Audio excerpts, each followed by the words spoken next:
श्री रामचरितमानस नवा पारायण तृतीय दिन की कथा में श्री सीताराम का विवाह। पंच सबत धुन मंगल गाना, पट पावड़े परहि विधि नाना।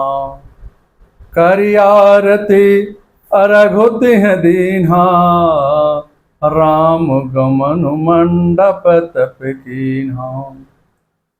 पंच शब्द तंत्री, ताल, झांझ, नगारा और तुरही, इन 5 प्रकार के बाजों के शब्द पंच ध्वनि, वेद ध्वनि, बंदी ध्वनि, जय ध्वनि, शंख ध्वनि और हुलू ध्वनि और मंगल गान हो रहे हैं। नाना प्रकार के वस्त्रों के पावड़े पड़ रहे हैं। उन्होंने रानी में आरती करके अर्घ्य किया। तब श्री राम जी ने मंडप में गमन किया। दशरथ जी अपनी मंडली सहित विराजमान हुए। उनके वैभव को देखकर लोकपाल भी लजा गए। देवता समय समय पर पुष्पों की वर्षा कर रहे हैं। आकाश और नगर में इतना शोर हो रहा है कि कोई अपनी पराई नहीं सुन पा रहा है। यहीं विधि राम मंडप ही आए, रघुदेह आसन बैठाए। उस समय श्री राम को आसन पर बिठा करके आरती करके मणियों, वस्त्रों और गहनों से निछावर करके स्त्रियां मंगल गीत गा रही हैं। ब्रह्मा जी आदि देवता ब्राह्मणों का भेष बनाकर श्री राम जी के विवाह उत्सव के आनंद ले रहे हैं। नाउ बारी भाट नट राम निछावर पाई, मुदित असीस ही नाई सिर, हर सुन हृदय समाई। नाई, बारी, भाट और नट श्री रामचंद्र जी की निछावर पाकर आनंदित हो रहे हैं और अपना सिर नवाकर आशीष देते हैं। उनके हृदय में हर्ष समाता नहीं है। लौकिक और वैदिक रीतियों का निर्वहन करके श्री जनक जी महाराज, दशरथ जी आपस में मिलकर आनंद विभोर हो रहे हैं। देवता कहते हैं, सकल भांति सम साजु समाजो, सम समधि देखे हम आजो। महाराज जनक जी श्रेष्ठ जी ने श्री वशिष्ठ जी की विश्वामित्र जी और महाराज दशरथ जी सहित सभी बारातियों के चरण वंदन कर विधि विधान से पूजा की। उचित समय पर वशिष्ठ जी ने सतानंद जी से राजकुमारी सीता को मंडप में ले आने को कहा। सतानंद जी के आदेशानुसार रनिवास की स्त्रियां सीता जी का श्रृंगार करके चले लाय सीतै सखे, सादर सज सुमंगल भामनी। नव सप्त साजे सुंदरी, सब मत कुंजर गामनी। कल गान सुन मुनि ध्यान त्यागहि, काम कोकिल लाजहि। मंजीर नूपुर कलित कंगन, ताल गति वर बाजहि। सुंदर मंगल साज सजा करके रनिवास की स्त्रियां सखियां आदर सहित सीता जी को लिवा चली। सभी सुंदर 16 श्रृंगार किए हुए मतवाले हाथियों की चाल से चलने वाली है। उनके मनोहर गान को सुनकर मुनि ध्यान छोड़ देते हैं और कामदेव की कोयलें भी लजा जाती हैं। पायजेब, पैजनी और सुंदर कंकड़ ताल गत पर बड़े सुंदर बज रहे हैं। राधे श्याम रामायण में लिखा है, जिनके मानवी चित्रों पर सादर या नारद थकते हैं, उन राम जानकी की शोभा हम कहाँ तलक लिख सकते हैं। उन राम जानकी की शोभा को हम कहाँ तलक लिख सकते हैं।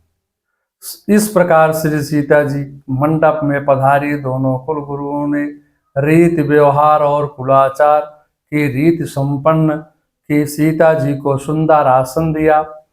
ब्राह्मणों ने श्री राम जी और श्री जानकी जी द्वारा गौरी गणेश का पूजन करवाया। स्वयं सूर्य देव अपने कुल की रीतियां बता रहे हैं। सीता जी और श्री राम एक दूसरे को परम प्रेम से देख रहे हैं।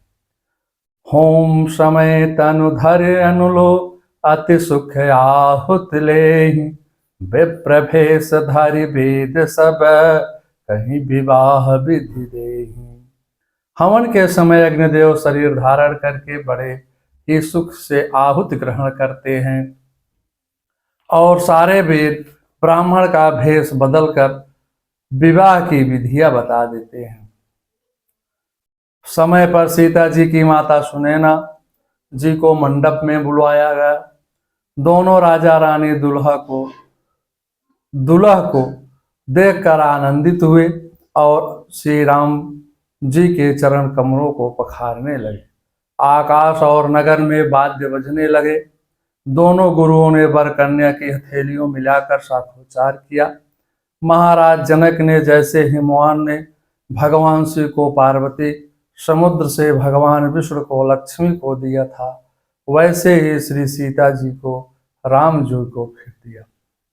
फिर विधिवत हवन कर गठजोड़ कर भंवर पड़ने लगी। साखोचार जो वेद मंत्र होता है, शादी के प्रारंभ में कहा जाता है। जैसे कुलाचार इसको कहते हैं।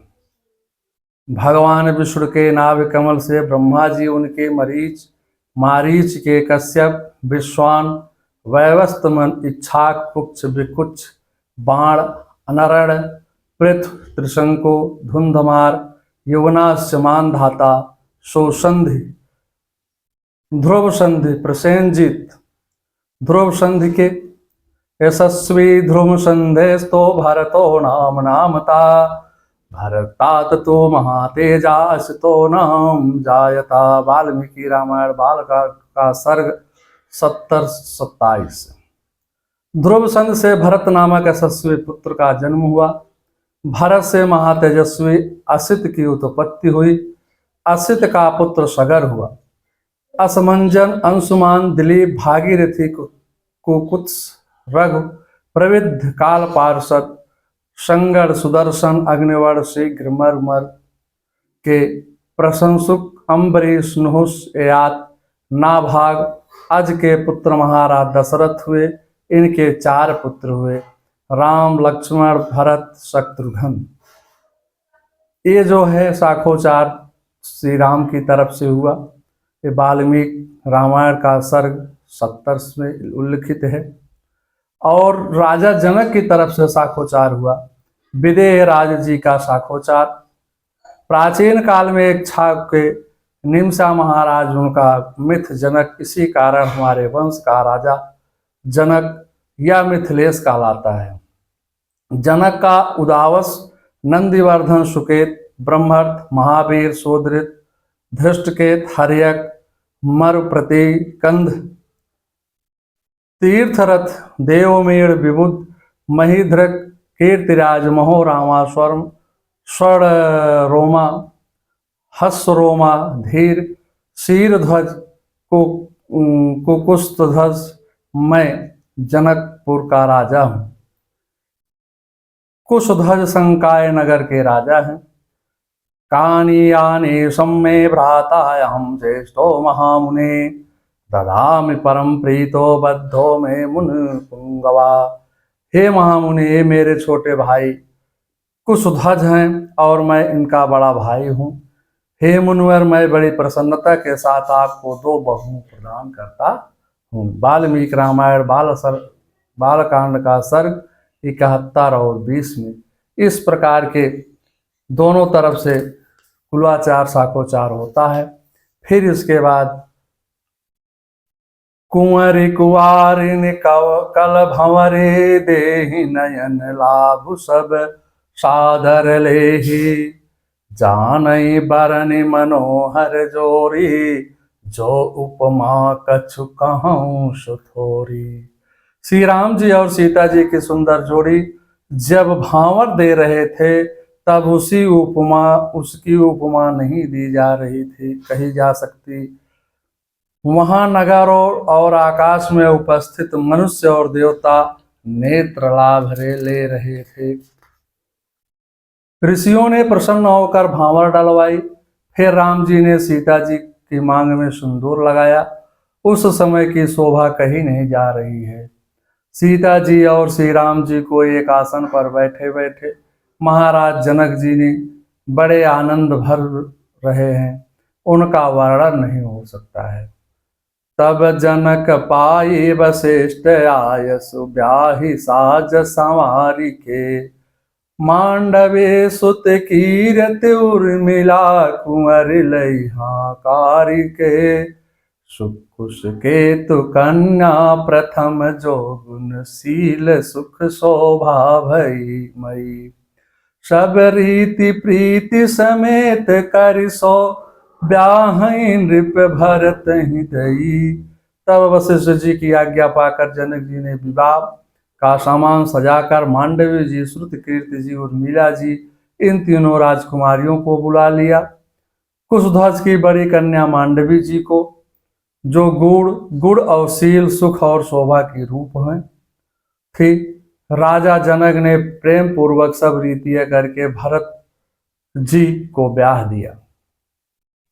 जान के लघु भामनी सकल सुंदर शिरोमणि जान के। सोतनय दीन ब्याही लखन सकल विधि सन्मान के। जहि नाम श्रुत कीरति सुलोचन सुमुख सब गुण आगरी। सोदई रिप सुदनहि भूपति रूपशील उजागरी।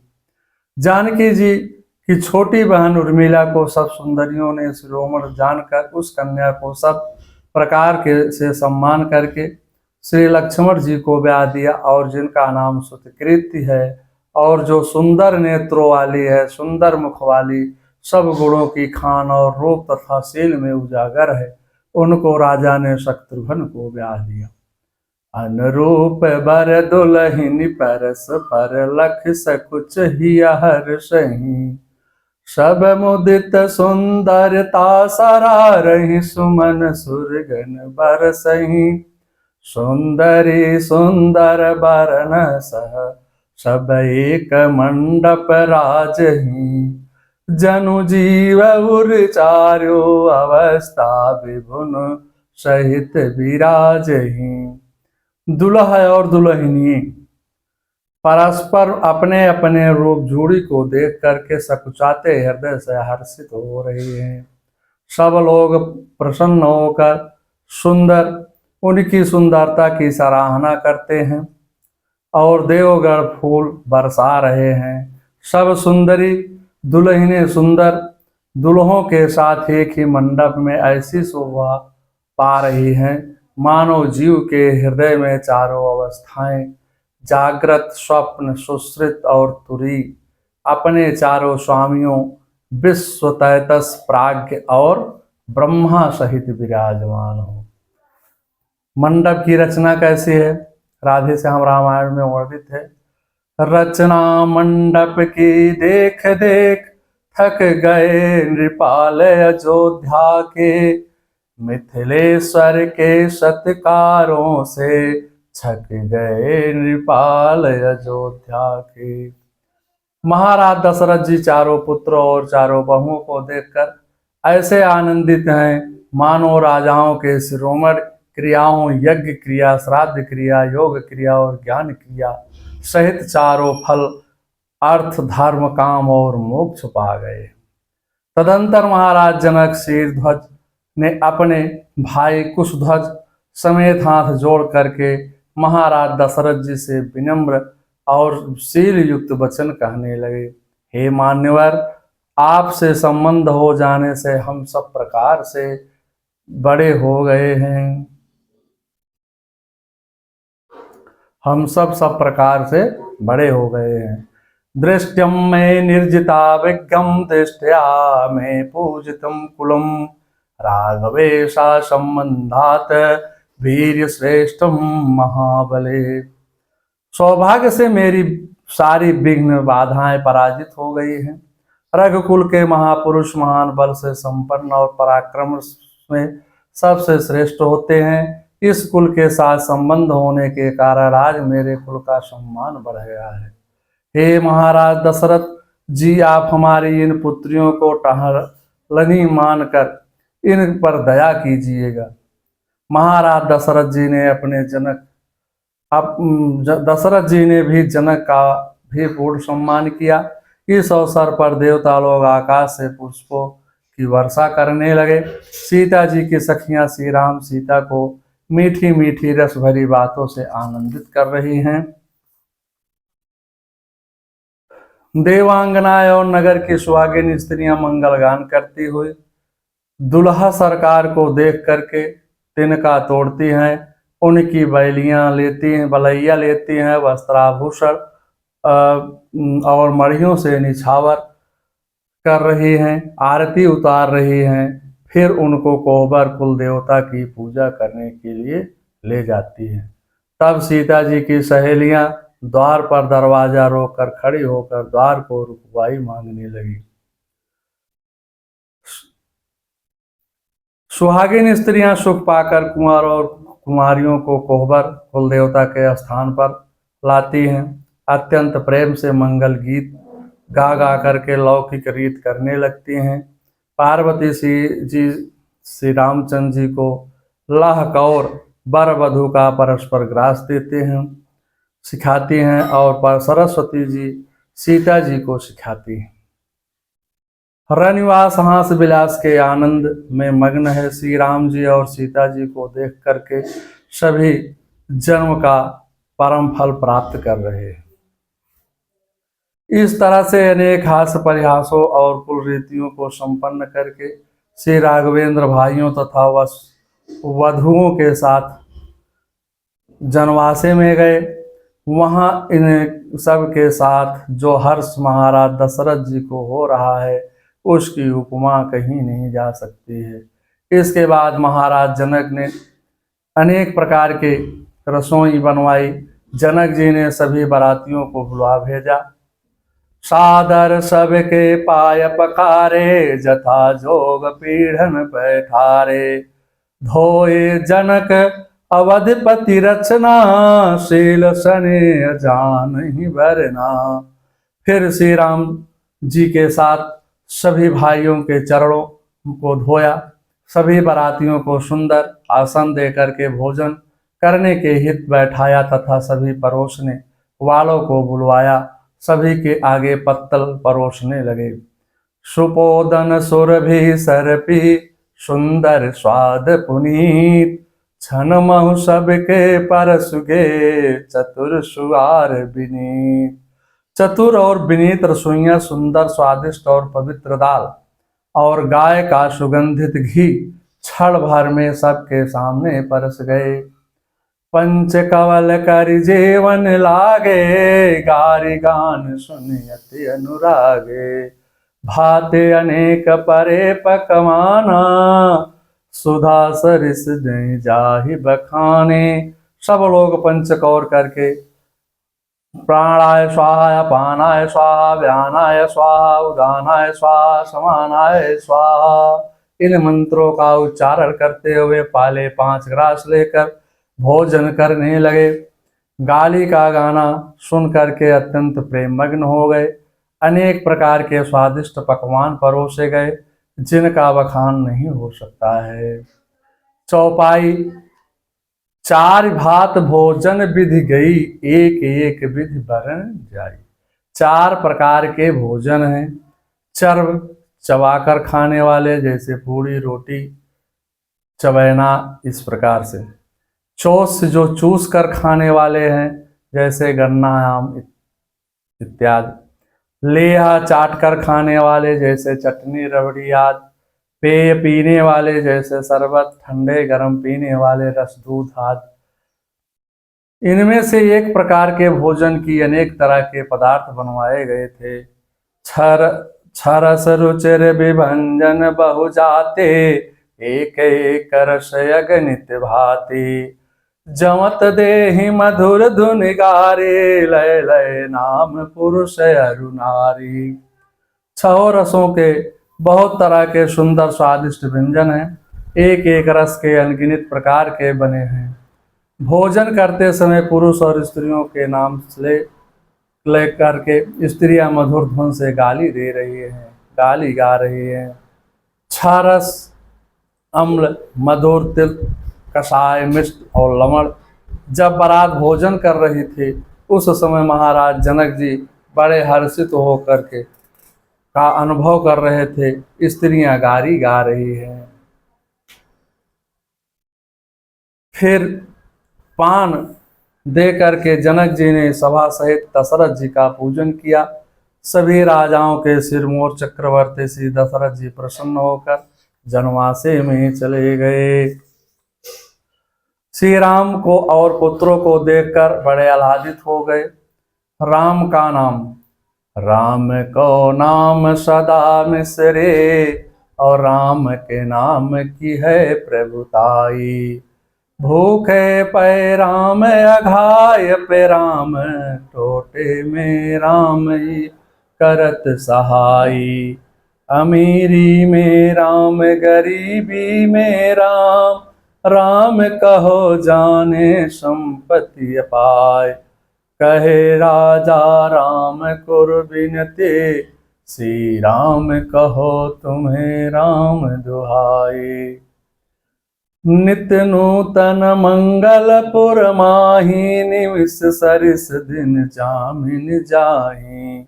बड़े भोर भूपत मन जागे, जाचक गुण गण गावन लागे। जनकपुर में नित्य नए मंगल हो रहे हैं, दिन और रात के समान बीत रहे हैं। बड़े सवेरे राजाओं के मुकुटमण दशरथ जी जागे, याचक उनके गुण समूह का गान करने लगे। देख कुंवर बर बंधु समेता, किम कहे जात मोदु मन जेता। प्रातक्रिया करिगे गुरु पाही, महाप्रमोद प्रेम मन माही। चारों कुमारों को सुंदर वस्तुओं सहित देख करके उनके मन में जितना आनंद है वह किस प्रकार कहा जा सकता है। वह प्रातः क्रिया करके गुरु वशिष्ठ के पास गए, उनके मन में महान आनंद और प्रेम भरा है। गुरुदेव वशिष्ठ जी के चरणों में महाराज दशरथ जी ने कहा, हे गुरुदेव, यह सब आपके आशीर्वाद का ही फल है। बहुत समय बीतने के बाद भी बारातियों का भोजन और वस्त्राद से नित्य नया नया आदर हो रहा है। एक दिन विश्वामित्र जी सतानंद जी से कहा जा करके महाराज जनक जी से समझा कर कहा कि आप दशरथ जी से स्नेह नहीं छोड़ सकते, फिर भी उनको अयोध्या जाने की आज्ञा दीजिए। महाराज जनक जी ने उनसे बहुत अच्छा कह करके अपना मस्तक नवाया तथा रनिवास में सूचना भेज दी। अवधनाथ चाहत चलन, पीतर करहु जनाऊ।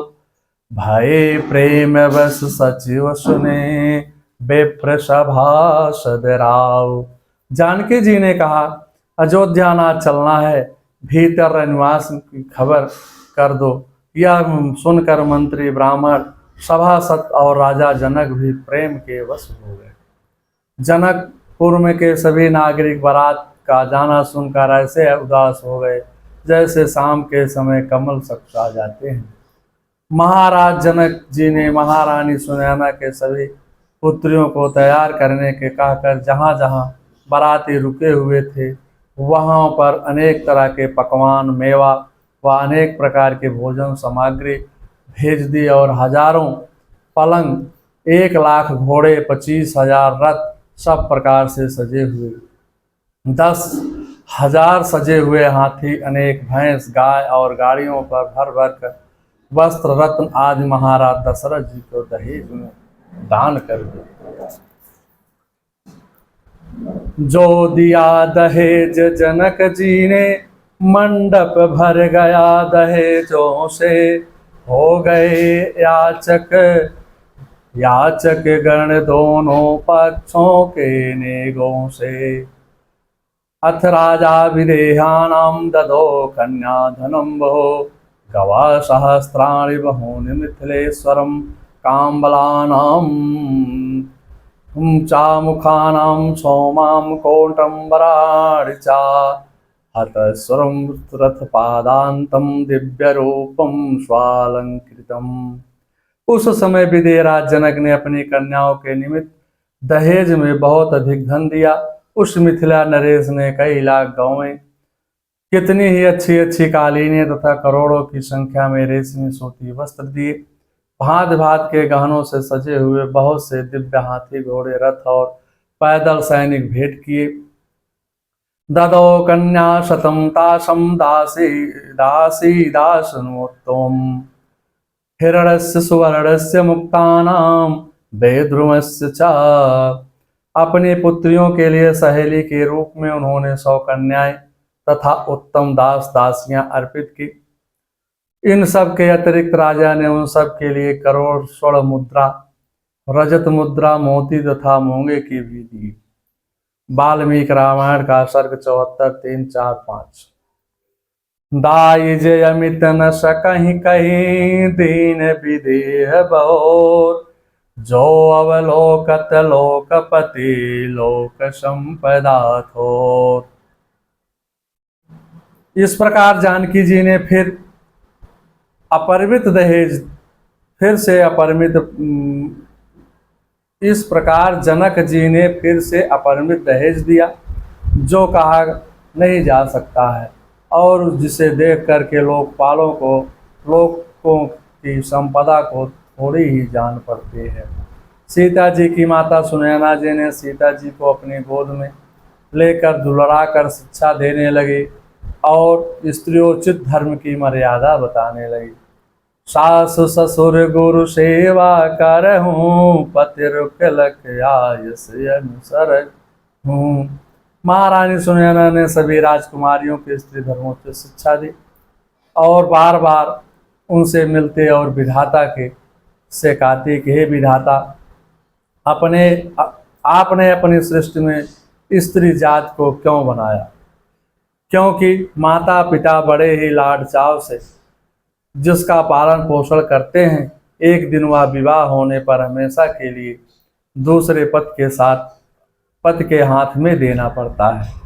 श्री राम जी अपने भाइयों के साथ विदा कराने के लिए महाराज जनक जी के महल के लिए चले। रास्ते में नगरवासी उनका दर्शन करके आनंदित हो रहे हैं। श्री राम जी ने माता सुनैना से कहा कि महाराज दशरथ जी अयोध्या को चलना चाहते हैं, हमें विदा कराने को भेजा है। मास परायण का 11वां विश्राम। मंगलम भगवान विष्णु मंगलम गरुड़ाध्वजा, मंगलम पुंडरीकाक्षाय मंगलाय तनो हरि।